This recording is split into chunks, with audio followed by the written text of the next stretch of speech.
So here we have the Kia Sportage on a 17 plate. I'm going to start off firstly by showing you around the outside of the car, and then we'll hop in and run through some of the controls on the inside of it. From the outside, you can see it's a 5-door car with alloy wheels and tinted windows. We're going to start off inside the boot area first. As we approach the back of the car, you can see we have reversing sensors. Plenty of boot space available in there as well. And you've got that 60/40 split folding rear seat so that you can increase this space further should you wish to do so. Okay, so we're just going to work our way back around to the front of the car. And then, as I mentioned, we'll hop in and run through some controls on the inside of it from there. Just briefly before we climb in, I think it's well worth seeing the interior from this exterior point of view. There's plenty to run through on the dashboard, so let's hop in and we'll do that right now. Okay, now that we're inside the car, we're going to start with the dials first of all. On the left-hand side, we have the rev counter and coolant temperature gauge. On the right-hand side, the speedometer and fuel gauge. In the centre, you can see the total miles of the car. They are 77,480.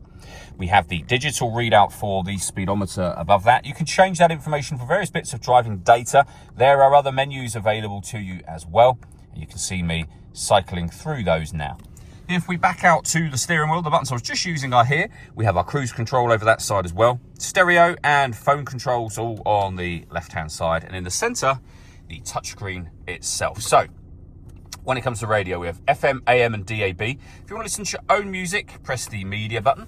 Nothing is connected at the minute. You can connect up or insert a USB device, an auxiliary device. You can also stream your music wirelessly via Bluetooth audio once you have paired your phone by hitting Add New, which we're not going to do, and then following the instructions on screen from there.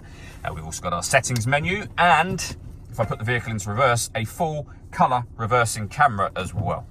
Working our way down with the main volume for your stereo, dual zone climate control, so you can adjust the passenger and driver temperature.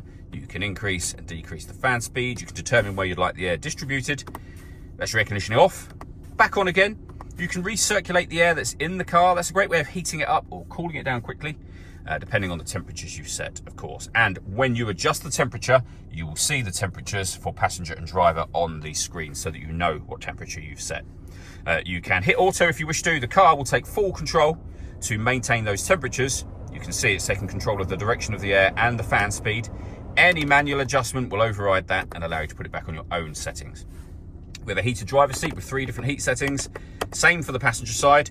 2 12-volt charging sockets, auxiliary, and USB input down here. We have a 6-speed manual gearbox. You can turn off the stop and start in the car. This vehicle is designed to cut out when it's stationary in traffic, which in turn will save you fuel. The system is off when that light shows. We can turn on and off the downhill brake control, which you can see just there. You can also turn your parking sensors on and off with this button. All that leaves me to say is thank you for taking the time to watch this video. If you'd like to come and see the car for yourself and have a test drive, please feel free to give us a call here at Surrey Specialist Cars. We'd love to hear from you.